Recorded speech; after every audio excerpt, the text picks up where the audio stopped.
Good morning, everyone. Uh, am I audible without the mic?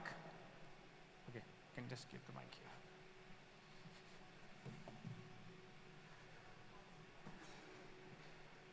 So with Bennett speaking before me, I was sitting and trying to look at my slides, and I was deleting those slides because he's already spoken a lot about automations on the networks. And in the end, I was thinking that I have only the two slides, one to start with and one to end. Thank you. But anyway, I'll still try to speak something about it. You know, how many of us sees our data centers like this?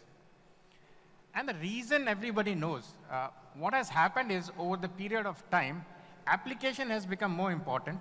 Most of the CIOs who were looking towards infrastructure are looking only towards the applications. We are looking at the face value. We are beautifying our face. We are putting makeups on our face, and that's what is happening. And we are forgetting about the back-end systems, which is our network. Everybody knows the network is the nerve center of a human body in an organization. So what is happening is everybody wants to dream to be this in the network. And this can only be achieved through automations. Today, most of the time in an enterprise, we are manually configuring a lot of stuff.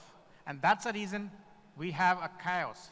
And we want to move from chaos and our intent, and we call about an intent, and that's what we talk about in a autonomous network is our intent. The intent is to be like this. Enterprise data centers actually has gone through a multiple scenarios over a period of time. A traditional data center used to be more about connectivity. I used to work in one of the biggest oil company in India, and when we were implementing SAP in a supply and distribution, main focus was to connect everything. We built a massive network just to bring connectivity to the application. That was our focus initially. Then we moved to a second generation where we have seen that server virtualization happened. Too much of network proliferation was there. We want to reduce and utilize the resources. To get to that resource utilizations, the virtualization start. And mind you, what has happened is over a period of time, though the infrastructure consists of a network and server, the servers has always been a little ahead of the network.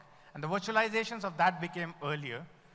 And then the network is following it back nowadays. So the second stage came in, focus became on resources. But now what everybody wants is, and I think a lot of people here who are from the end user community knows that the business keeps on saying, I want to think and the application should do this. Bring something. In the morning they want to say something, in the evening they want to say something. We always used to say it's not possible, it takes time, you go through a process.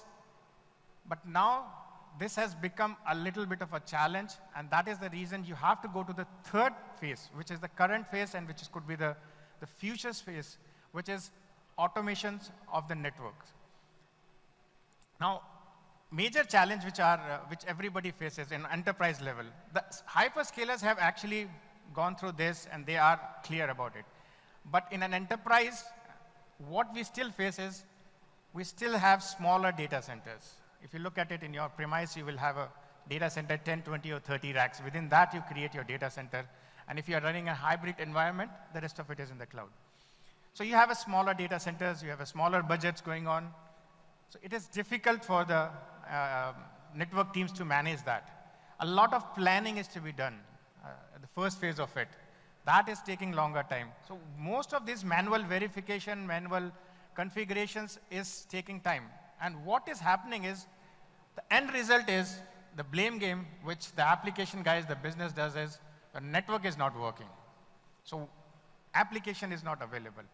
That is the reason we have to actually look at autonomous, like we have autonomous cars, which is a lot of it. Autonomous driving network is the next phase where we are going through. A lot of people know automation of the network configurations, which is done through SDN, software-defined networks, which is, if you look at it, is the construction phase. So construction phase is normally taken care through an SDN. But if you look at planning, construction, O&M, optimization, the entire layer, if you want to look at it that this becomes faster in response, we have to look at some ways of doing this. Some people call it intent-based networking. Some people call it autonomous driving network. Different names have been given by different companies. But the main thing is that you should be able to just specify your intent. That is what you want. And the network should be automatically trying to do and deliver why and how they will have to do it. So this is where the end results we are looking at.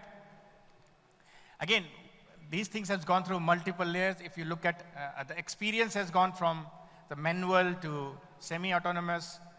In operations, in bandwidth, we have seen bandwidth below 10 gigs to 100 gigs to 400 gigs, which is happening.